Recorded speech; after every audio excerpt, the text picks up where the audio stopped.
Hello everyone, welcome to नया study. अब आप सब कैसे हैं? आई होप कि आप सभी अच्छे होंगे और अपनी स्टडी को कंटिन्यू कर रहे होंगे। फ्रेंड्स, आज के वीडियो लेक्चर में हम बात करने वाले हैं जो आपका सब्जेक्ट समावेशी शिक्षा हो जाता है, इसके कुछ लघु उत्तरीय टाइप क्वेश्चंस की सीरीज को कंटिन्यू करेंगे जो आप लोगों के लिए बहुत ज्यादा इंपॉर्टेंट हो जाते हैं। इसलिए आप लोग वीडियो को बिल्कुल भी स्किप ना कीजिएगा और वीडियो को लास्ट तक जरूर देखिएगा। और फ्रेंड्स, अगर अभी तक आप लोगों ने चैनल को सब्सक्राइब नहीं किया है तो प्लीज सब्सक्राइब कर लीजिएगा और बेल आइकन को भी जरूर प्रेस कीजिएगा, क्योंकि क्या होता है कि जब आप सब्सक्राइब करते हैं तो आपके पास नोटिफिकेशन पहुंच जाता है और आप चीजों को देख पाते हैं, यानी आप क्लासेस को ज्वाइन कर पाते हैं। ठीक है, तो फ्रेंड्स आज हम सबसे पहले डिस्कस करते हैं कि अपवंचित बालक किसको कहते हैं। तो अपवंचित बालक में आपका हो जाता है जो बच्चे किसी चीज से वंचित हो, कोई चीज उनको मुहैया नहीं हो रही हो, कोई चीज उनको प्रोवाइड नहीं हो रही हो, तो वो बच्चे कौन कहलाते हैं? तो वो अपवंचित बालक कहलाते हैं ना। वो आर्थिक स्थिति समाज में उनको कोई भी चीज नहीं प्रोवाइड हो रही है तो वो अपवंचित बालक कहलाते हैं। अब यहाँ पे हम बात कर लेते हैं कि परामर्श क्या होता है।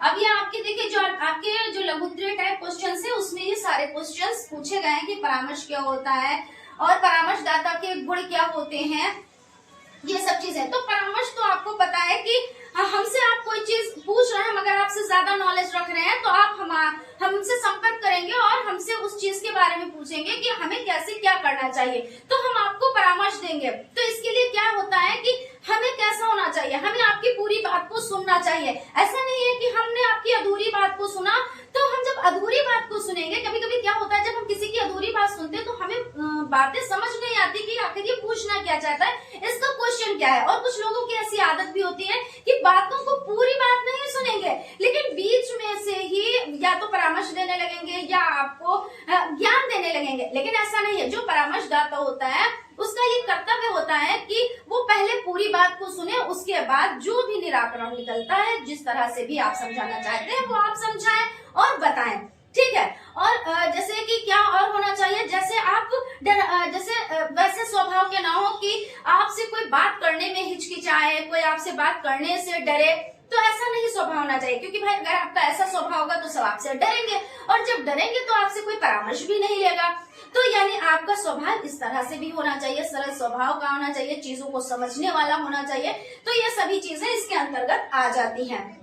उसके बाद हम बात कर लेते हैं बुद्धि लब्धि की। कई बार हम इस टॉपिक पे बात कर चुके हैं कि जो प्रतिभाशाली बच्चे होते हैं उनका IQ लेवल 140 प्लस हो जाता है और ऐसे बच्चे समाज में आगे बढ़ते हैं और कुछ करते हैं, है ना। और जो सामान्य बच्चे होते हैं तो उनका IQ लेवल सामान्य होता है, ना तो वो बहुत अच्छे होते हैं ना वो मंद बुद्धि होते हैं। और अच्छा ये बताओ, मंद बुद्धि बालक जो होते हैं उनकी पहचान क्या होती है? तो भाई उनकी पहचान ये होती है कि वो चीजों को अच्छे से समझ नहीं पाते हैं। प्लस क्या होता है कि वो बच्चे, आप ये समझोगे कि हमारा बच्चा बहुत सीधा है, वो किसी से बोलता नहीं, किसी से बात नहीं करता, लेकिन जब आप उसकी जांच कराएंगे तो क्या निकलेगा कि आपका बच्चा मंदबुद्धि है। तो अगर इस तरह का बच्चा है तो आप उसकी जांच जरूर कराएं, आप दिखाएं। जो भी आपके संपर्क में, यानी कि आप क्लास ले रहे हो, बच्चे को देख रहे हो, उसकी समझ में नहीं आ रहा, वो किसी से बोलता नहीं, कुछ लोग कहते भी ये बच्चा बहुत सीधा है, बहुत सरल स्वभाव का है, किसी से बात नहीं करता है, नहीं, उसमें कोई प्रॉब्लम जरूर होगी, क्योंकि उसकी जो बुद्धि लब्धि है वो बहुत कम होगी, इसीलिए ऐसा होगा। क्योंकि जो बच्चे कॉन्फिडेंस में होते हैं वो आपसे सवाल करते हैं, आपके सवाल का जवाब देते हैं, यानी आपसे क्वेश्चंस करते हैं, क्वेश्चंस का आंसर भी देते हैं, तो वो बच्चे या तो सामान्य में होते हैं। और बहुत ज्यादा जो बच्चे क्वेश्चन करते हैं वो कैसे बच्चे होते हैं?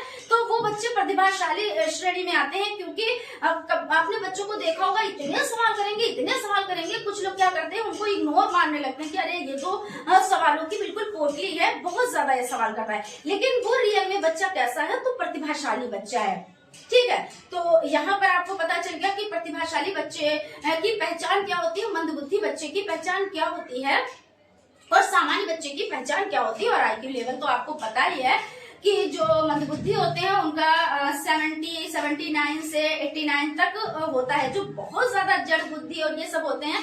तो हालांकि आ जाते हैं, क्वेश्चन पूछे जाते हैं, हम इसकी सीरीज आपको पूरी सीरीज बनवा देंगे, जिससे आप लोग उसको देखिए जरूर, क्योंकि सरसरी नजर से भी देखना बहुत जरूरी होता है। कुछ चीजें क्या होती है जो सोचो ना वो एग्जाम में पूछ ली जाती हैं, लेकिन कुछ चीजें वो आती ही आती हैं, जैसे आपका सामान्य बच्चा हो गया, जैसे आपका प्रतिभाशाली बच्चा हो गया, जैसे मंदबुद्धि बच्चा हो गया। इतना तो कंफर्म है कि आता जरूर है, सूत्र है वो भी आपका जरूर आता है, और ये मैं हर बार आपको बताती हूँ। ठीक है, फिर बात कर लेते हैं। यहाँ पे आपका हो जाता है कि बुद्धि, जैसे अब हमारे में बुद्धि है, ठीक है, तो या आप में बुद्धि है, तो बुद्धि का मतलब क्या होता है भाई, हमें कोई हमारे पास प्रॉब्लम आई, हमारे सिर्फ कोई प्रॉब्लम आ गई, अगर हम उसका सोल्यूशन बहुत अच्छे ढंग से कर पाते हैं और तो क्या होता है, हमारी बुद्धि मानी जाएगी अच्छी।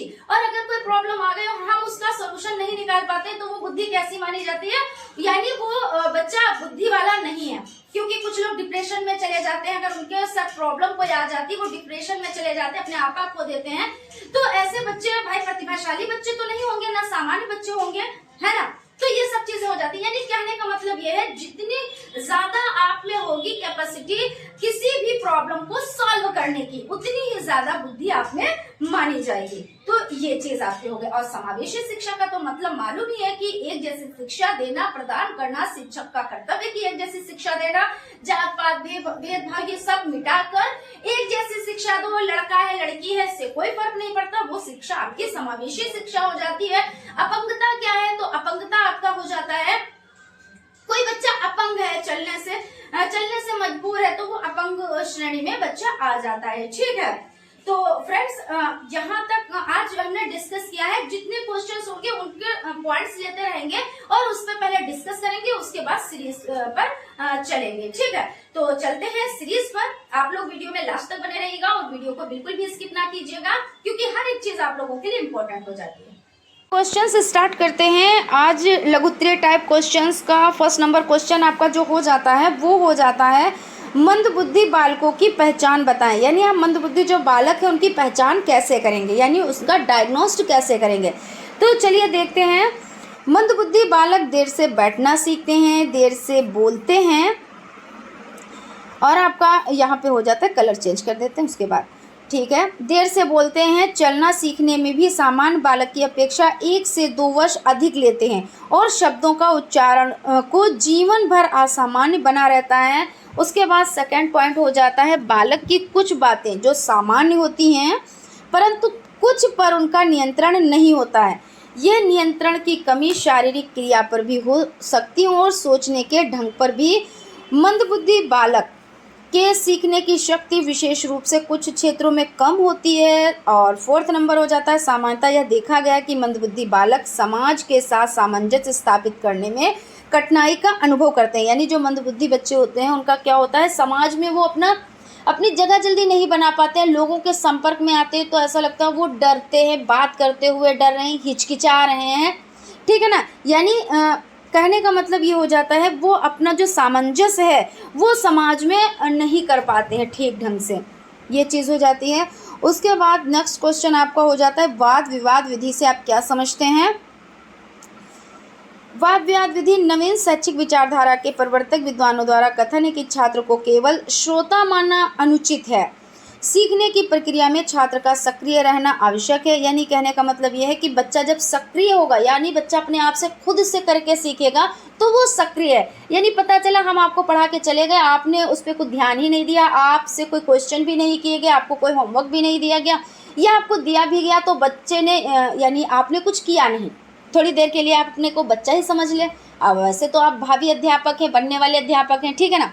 तो यानी आपको कोई वर्क नहीं दिया गया, आपने उस पर कोई एक्टिविटी नहीं की, तो आपने सीखा क्या, कुछ भी नहीं सीखा, ठीक है। बालक को सक्रिय बनाए रखने हेतु वाद विवाद पद्धति अति आवश्यक है। वाद विवाद पद्धति में शिक्षक स्वयं या छात्रों की सहायता से किसी कारण समस्या का निश्चय करता है, तत्पश्चात छात्र विषय सामग्री का संकलन करते हैं। वाद विवाद पद्धति में छात्रों को अपने विचारों, भावों तथा अनुभवों को व्यक्त करने की स्वतंत्रता रहती है। यानी वाद विवाद विधि का मतलब ये हो जाता है, आपस में 2 जन बैठे हैं, कम से कम भाई वाद विवाद करने के लिए 2 लोगों की आवश्यकता होती है।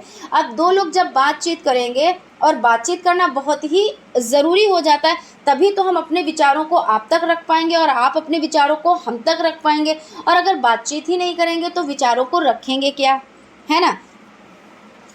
उसके बाद हो जाता है, इस विधि में शिक्षक का पथ प्रदर्शन करता है, वह छात्र वाद विवाद करते समय विषयांतर हो जाते हैं तो शिक्षक अपने अध्ययन के आधार पर छात्रों को नियंत्रित करने का प्रयास करता है। तो वाद विवाद विधि बहुत ही ज़रूरी हो जाती है। उसके बाद क्वेश्चन है, सृजनात्मकता के प्रमुख तत्व क्या हैं। तो सृजनात्मकता के प्रमुख तत्वों को देख लेते हैं। ये चिंतन सरलता तथा यांत्रिक होता है। जिस चिंतन में प्रत्याशा रहती है उसे अभिसारी चिंतन कहते हैं। अभिसारी चिंतन यानी किसी क्वेश्चन का एक ही आंसर देना। अभिसारी का मतलब क्या होता है?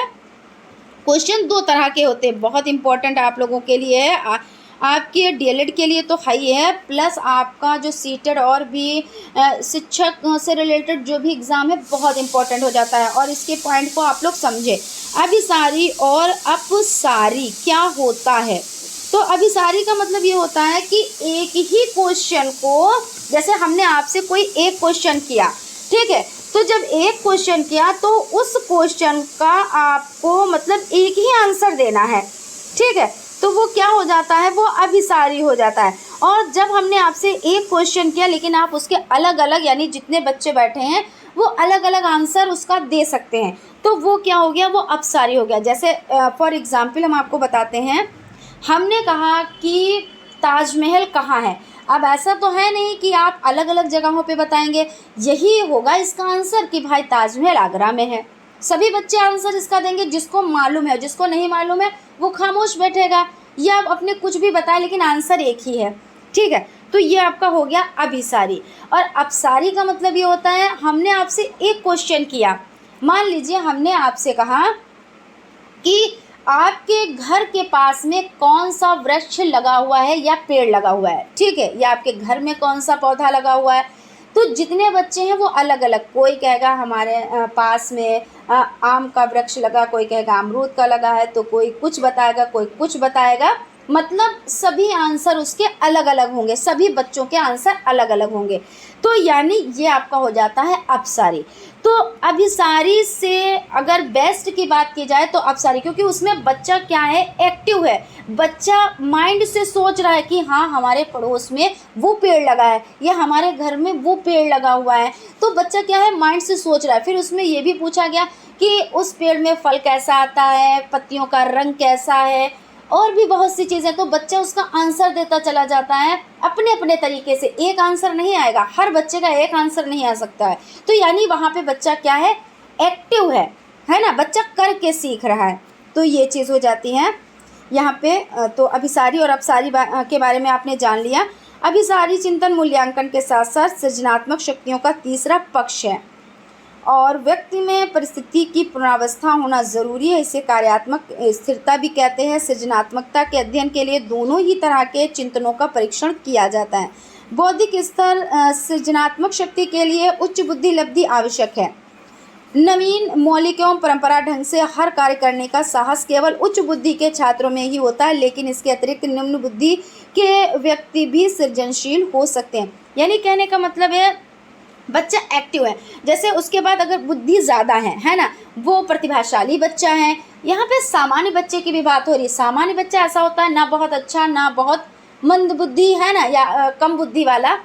तो जो प्रतिभाशाली बच्चा होता है वो क्या होता है कि उसमें जो क्रिएटिविटी करने की जो क्षमता होती है वो ज़्यादा होती है। वो क्या करता है? वो करके सीखता है, अपनी बुद्धि लगाता है कि हमें ऐसा करना चाहिए। क्योंकि कुछ बच्चे क्या होते हैं, बोलने से डरते हैं, हिचकिचाते हैं। किसी के अगर किसी ने कोई क्वेश्चन कर लिया वो उसका आंसर नहीं दे पाएंगे, भले उनको आ रहा होगा लेकिन वो किसी के सामने होंगे तो वो भूल जाएंगे, है ना। और कुछ बच्चे ऐसे होते हैं कि अगर उनको वो आंसर, मान लीजिए उन्होंने कभी उस सरसरी नज़र से भी पढ़ा है, तो उसका आंसर वो देने की कोशिश करेंगे, उस पर माइंड लगाएंगे कि नहीं हमने पढ़ा तो था एक दिन और इसका आंसर वही हो सकता है, तो वो बोलेंगे ज़रूर, वो डिस्कस भी चीज़ों को करेंगे।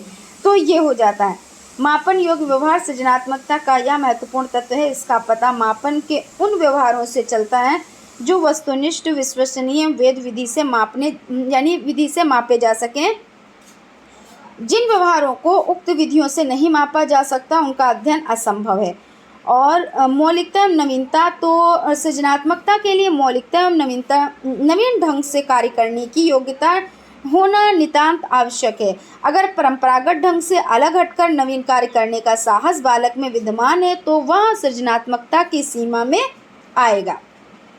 ठीक है, यहाँ तक आपका क्लियर हो गया। अगर कहीं पर डाउट कन्फ्यूज़न है तो आप लोग कमेंट ज़रूर कीजिएगा, हम उसका रिप्लाई आप लोगों को ज़रूर देंगे। अधिगम अक्षमता वाले बालकों के 2 प्रकार बताएं। तो अधिगम अक्षमता मंदबुद्धि बालक हो जाता है और अधिगम असमर्थी बालक हो जाता है। तो मंदबुद्धि बालक वे होते हैं जिनके सीखने की गति धीमी होती है और वे सीखकर भूल जाते हैं, उनमें स्मरण क्षमता का अभाव होता है। यानी मंदबुद्धि बच्चे वो कौन कहलाते हैं?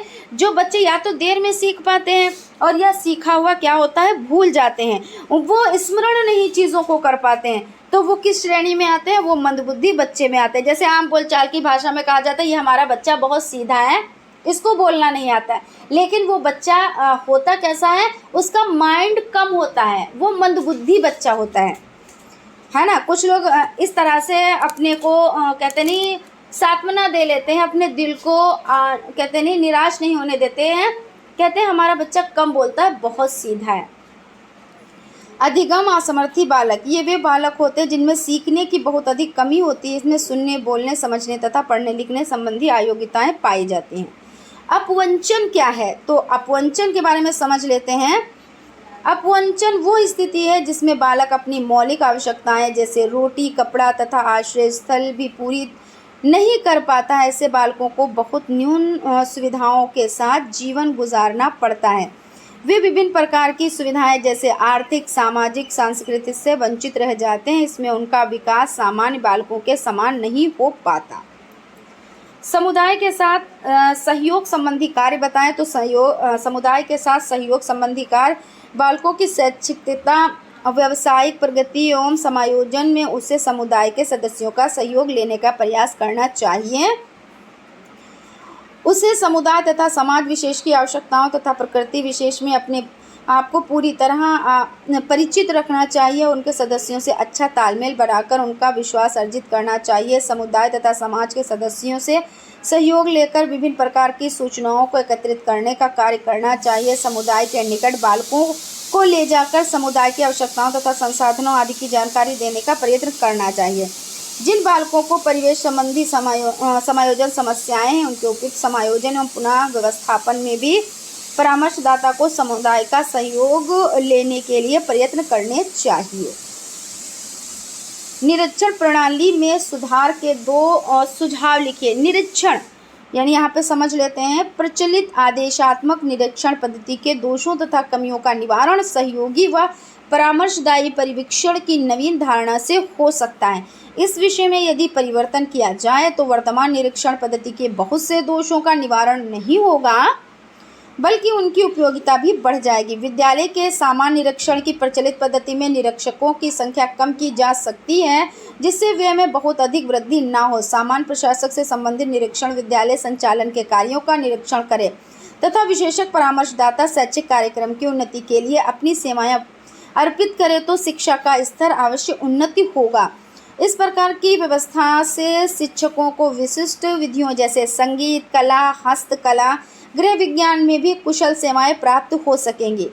विद्यालय में विशेषज्ञों या निरीक्षकों का या सलाहकारों या शिक्षकों के निकट संपर्क के फलस्वरूप स्वयं शिक्षकों में अपने विषय के लिए उत्साह होगा और वे अपनी शिक्षण योग्यता को सुधारने में अधिक रुचि लेंगे। तो इस तरह से आपका हो जाता है। उसके बाद एक अच्छे परामर्शदाता के 4 कार्य लिखिए। तो परामर्शदाता यानी किसी को वो परामर्श दे रहे हैं, सलाह दे रहे हैं, है ना।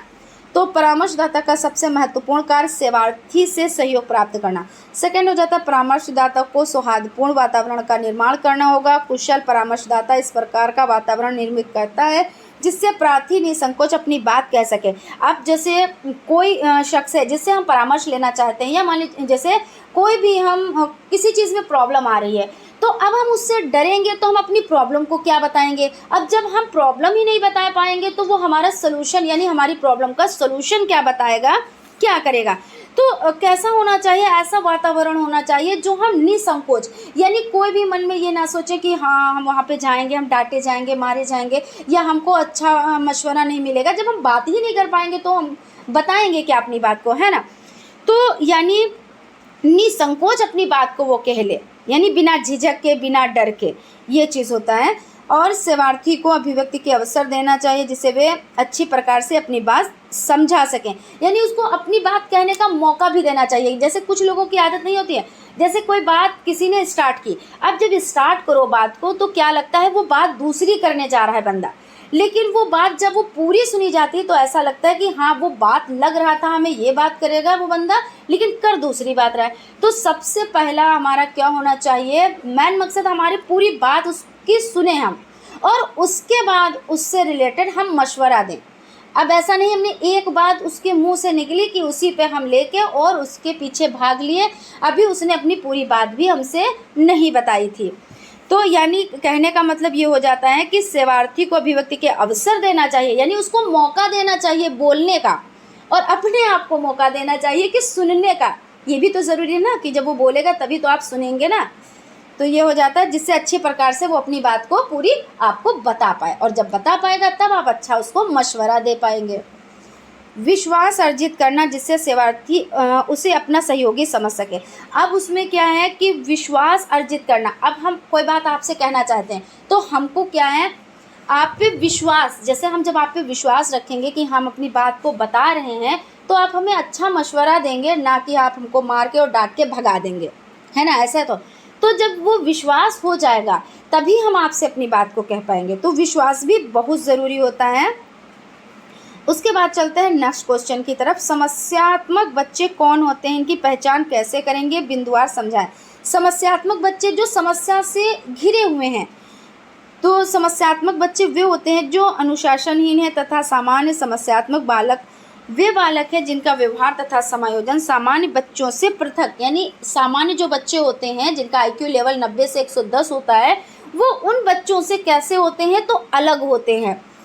उसके बाद यहाँ पे समझ लेते हैं इनकी पहचान कैसे करेंगे। तो देख लेंगे, फर्स्ट बिंदु हो जाता है, यानी फर्स्ट पॉइंट आपका हो जाता है, यदि बच्चे में व्यक्तिगत या स्कूल की समस्याओं के प्रति शारीरिक लक्षणों, दर्द या अन्य विभिन्न प्रकार के डर के रूप में समाधान करने की प्रवृत्ति अधिक हो, यदि बच्चे में सामान्यता परिस्थितियों में भी उपयुक्त व्यवहार किया जाए, यदि बच्चे में सीखने की ऐसी अक्षमता हो जिसकी बौद्धिक आधार पर व्याख्या नहीं की जा सकती। ये हो जाता है। नेक्स्ट क्वेश्चन आपका हो जाता है, परामर्श के उद्देश्य का वर्णन कीजिए। परामर्श के उद्देश्य कई हैं, उसमें पॉइंट्स को देख लेते हैं। उपबोध का विकास। थर्ड एवं गेरी बेरिच के अनुसार परामर्श का उद्देश्य छात्रों को अपनी समस्या का समाधान करने में इस प्रकार सहायता करने के अवसर प्रदान करता है जिससे किसी प्रकार की मदद बिना समस्याओं का समाधान करने से उसकी योग्यता का विकार हो सके। अमेरिकन मनोवैज्ञानिक संघ ने परामर्श के उद्देश्य की अग्रलिखित प्रकार से परिभाषा की है। उपबोध द्वारा अपनी क्षमताओं, अभिप्रेरकों एवं आत्मदृष्टिकोण की यथार्थ स्वीकृति।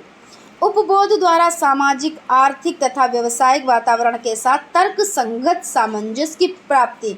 व्यक्तित्व विभिन्नताओं की समाज द्वारा स्वीकृत तथा समुदाय, रोजगार एवं वैवाहिक संबंधों के क्षेत्रों में उनका निहितार्थ। उपबोध को जानना। रूथ स्ट्रिंग ने उपबोध को परामर्श का केंद्र बिंदु माना है। परामर्श किया जाने वाला व्यक्ति उपबोध सहज रूप से परामर्श का केंद्र है। परामर्शदाता उसके प्रति लगातार संवेदनशील रहता है। उपबोध को अपनी अवधारणा अथवा संप्रति कार्य हेतु उसकी तत्परता, उसकी दम्भिक इच्छाएं, उसकी अपराध भावना, उसके व्यवहार में अंतःस्रोत, वो ऐसा व्यवहार क्यों कर रहा है आदि बातों की समझ सफल परामर्श का आधार है। अब बच्चा कोई क्रूर है ना, कोई बच्चा अच्छे ढंग से बात नहीं कर पा रहा है, उसमें गुस्से की भावना है, बहुत वो गुस्सेल है, वो आखिर आपको पता तो पहले करना चाहिए कि ऐसी प्रवृत्ति उसमें क्यों हो गई। क्योंकि बच्चा आपके संपर्क में है तो आपने पहले भी उसका स्वभाव देखा होगा, बाद में उसका आपने स्वभाव देखा, यानी कि ऐसा बच्चा क्यों हो रहा है उसके बारे में जानकारी लें। और ये तो सबसे ज़्यादा ज़रूरी हो जाता है, जब आप उसके बारे में जानकारी लेंगे तभी तो आप परामर्श दे पाएंगे ना। उसके बाद है उपबोध की, यहाँ पे हो गया उपबोध के अभिप्रेरणों को समझना। रोजर्स तथा वेलन ने कहा कि परामर्शदाता को अपने संपर्क में आने वाले व्यक्ति की कभी भी अवहेलना या उपेक्षा नहीं करनी चाहिए। किसी गुण, धारणा पर निर्मित प्रतिमान या व्याख्या पर निर्भर करना कभी भी हानि रहित नहीं समझा जा सकता। असंभव या अधिकांश व्यक्ति पर लागू होने वाली व्याख्या उपबोध पर लागू ना हो। निर्देश क्या है? निर्देश के क्षेत्र का वर्णन कीजिए। तो किसी व्यक्ति का पथ प्रदर्शन करना, उनका सर्वांगीण विकास करना ही निर्देश है। भाई किसी व्यक्ति का आप पथ प्रदर्शन करेंगे कि आप इस रास्ते पे चले तो आपको सफलता मिलेगी, अगर आप जिस रास्ते पे चल रहे हैं वहाँ पे विफलता मिलेगी। तो इंसान कहते हैं कि जब आप समझाओगे तो आप वो समझेगा, है ना, तो उसका क्या होगा, उसका भविष्य उज्जवल होगा। तो यहाँ पे समझ लेते हैं, कुछ ही पॉइंट्स बचे हुए हैं, देख लेते हैं। विद्यालय में व्यक्ति का व्यक्तिगत एवं सामाजिक संबंध, स्वयं का ज्ञान और व्यक्तिगत गुणों का परस्पर तथा व्यवहार में संबंध, अन्य छात्रों तथा व्यक्तियों और उसके साथ संबंधों का ज्ञान, व्यक्ति का पाठ्यक्रम के साथ संबंध, तो व्यक्ति की शैक्षिक निष्पत्ति तथा प्रगति, शैक्षिक एवं पाठ्यक्रम से आगामी क्रियाओं के द्वारा व्यक्तिगत विकास। उसके बाद है व्यक्ति का शैक्षिक एवं व्यावसायिक अवसरों के साथ संबंध, तो अग्रिम शिक्षक तथा व्यावसायिक मांग की पूर्ति की तैयारी, उचित शैक्षिक और व्यावसायिक अवसरों से लाभान्वित होना। तो इस तरह से यहाँ पे आपका सेशन आज का कंप्लीट हो जाता है। आई होप आप लोगों को सेशन अच्छा लगा होगा, और अगर सेशन अच्छा लगा है तो एक लाइक ज़रूर कीजिएगा, और अगर अभी तक आप लोगों ने चैनल को सब्सक्राइब नहीं किया है तो प्लीज़ सब्सक्राइब कर लीजिए, क्योंकि सब्सक्राइब करने से आपको पता है कि नोटिफिकेशन आपके पास पहुंचता है और आप क्या करते हो, आपको क्लास मिलती है और आप उसे ज्वाइन कर पाते हो और आप अच्छे से तैयारी कर पाते हो। तो फ्रेंड्स, आप लोग लाइक कीजिए, सब्सक्राइब कीजिए, और हो सके तो अपने 5 फ्रेंड्स में भी वीडियोस ज़रूर शेयर करें, जिससे उनको भी बेनिफिट मिले। तो मिलते हैं नेक्स्ट क्लास में। Thank you.